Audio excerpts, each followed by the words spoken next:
Hi everyone, here we've got Redmi Note 10 Pro and let me share with you how to reset network preferences on this device.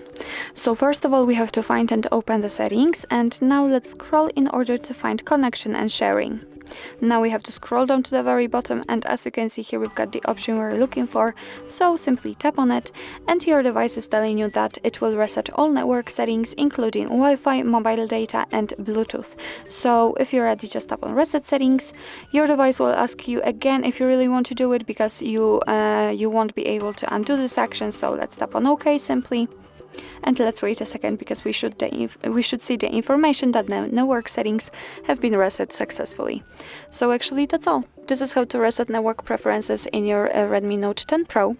Thank you so much for watching. I hope that this video was helpful, and if it was, please hit the subscribe button and leave the thumbs up.